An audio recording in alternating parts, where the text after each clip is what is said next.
Having good friends helps us get through the good and bad days and cutting through the chaos. But when friendships start to become toxic, it can mean it's time to cut a cord. Best-selling author and TV host Marci Hopkins joining us via Zoom to talk about knowing how to detox from certain friends. What a great topic.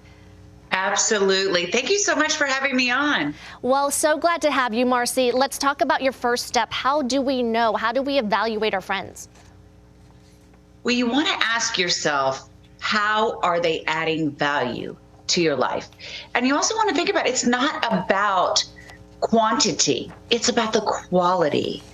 Are they adding emotional value to your life? Are they keeping you uplifted? Are they listening to you? Are they contributing to your well-being? Because that's the top priority, and you have to remember to prioritize yourself. When you do that analysis, what if you have had this friend for a lifetime? You say people come in and out of our lives for a reason. What are some of those reasons?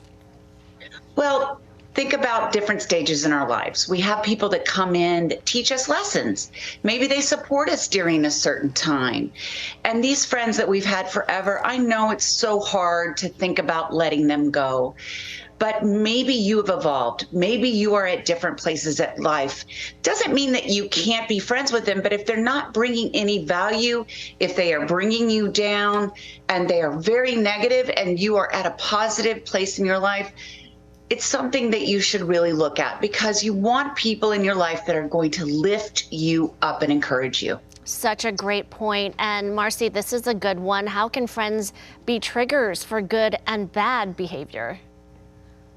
Yeah, I mean, I'll go back to myself, and I talk about triggers in my book, Chaos to Clarity. Triggers can be people, places, or things. So for me, I had friends that I drank with. That's all I did with them. So when I stopped drinking, I had to rid myself of those friends. If I still had them in my life, they would trigger me to want to drink.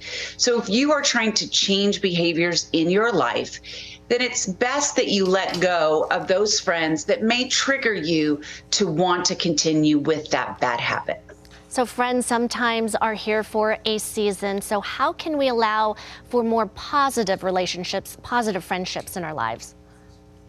But just think about it. If you let go of a negative friend, somebody that is taking up space in your life, you are opening up the door for more positive people to come into your life, because it creates space, because we only have so much time for so many people in our lives. So for letting go of the negative, it really allows to let those positive people come in. And so it's so important to make that space originally. So what does that mean? What might it look like? Well, so if you let go of the people that are bringing you negativity, this allows you to attract the people that you want in your life. So if you are becoming more of a positive person, if you're doing more positive things in your life, if you're changing your activities, you are going to attract like-minded people and people that you enjoy being around, and they're going to lift you up. Just remember that, lift you up. You want to lift up your friends, and you want to be lifted up by your friends. Marci, this sounds like a process, right? And what can help is your book. Tell us a little bit about it.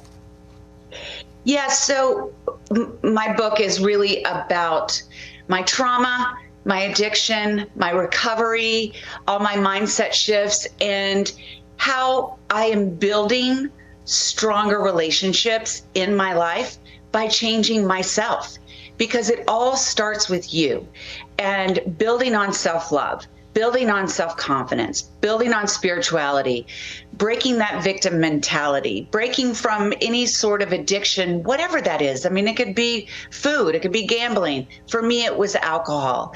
But there's so many ways that we can change and rewire our thinking. And that's what I offer in my book.